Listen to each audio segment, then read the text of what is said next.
Mike Davis, founder and president of the Article 3 Project, is with us. Mike, you've been on this subject unlike anyone throughout the country. Is this report, if accurate, the report that Hur is going to be releasing has not actually come out yet, but is this, if CNN is accurate here, is this surprising? It's not surprising at all, because Robert Hur was hand-selected to be the special counsel by Merrick Garland, because Robert Hur is part of the uniparty.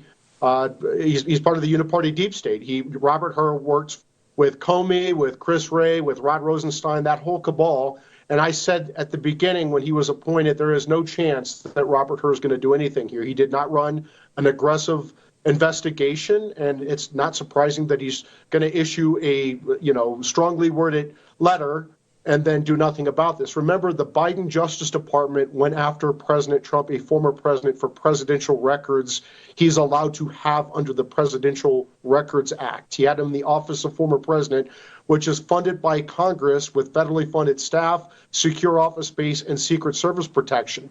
There's no evidence whatsoever that any of this leaked out or was used for any nefarious purpose. Contrast that with then Vice President Joe Biden and even Senator Biden, who had 5 stashes of stolen classified records from his time as VP and even senator, moved several times, unguarded for years, and almost certainly, accessible by their Chinese agent, and almost certainly used by Hunter to secure tens of millions of dollars in foreign bribes and corruption from Ukraine, as Miranda Devine from the New York Post reported. So it is shameful that Robert Hur is going to write a report and do nothing about this after Jack Smith is trying to put in prison for the rest of his life President Trump for records he's allowed to have under the Presidential Records Act. You mentioned the Presidential Records Act, sir, and this looms large over this discussion. It wasn't mentioned once by Jack Smith in his initial indictment of Trump earlier this year. For good reason. It gives the chief executive absolute authority to declassify whatever he wants.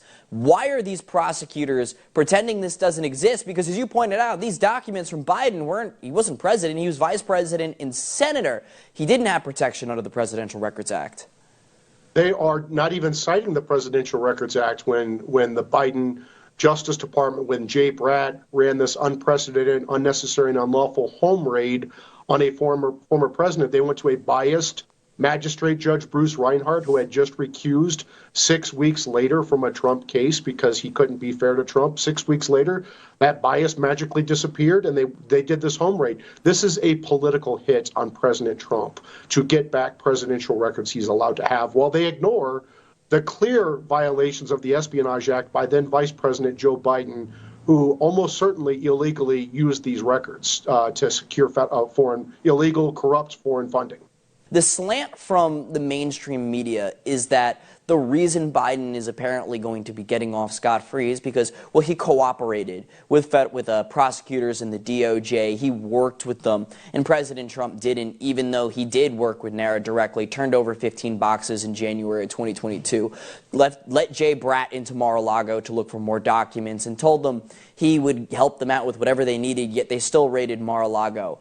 Does this cooperation argument from the mainstream media bear any weight?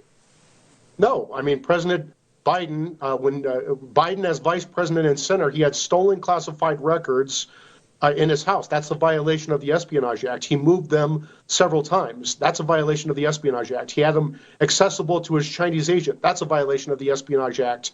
And his son almost certainly used them to secure foreign corrupt funding. That's a violation of the Espionage Act. Remember, the Biden Justice Department, Merrick Garland, had this sweetheart deal when they were raiding Trump. They let Biden and his attorneys do secret searches instead of sending in the FBI. And they found 4 sets of classified records and then turned them over. And then when Garland got caught and he had to appoint a special counsel and the FBI went in, they found the 5th set. So how does Biden explain not turning over this 5th set? That doesn't sound like cooperation to me. Thank you so much for joining us.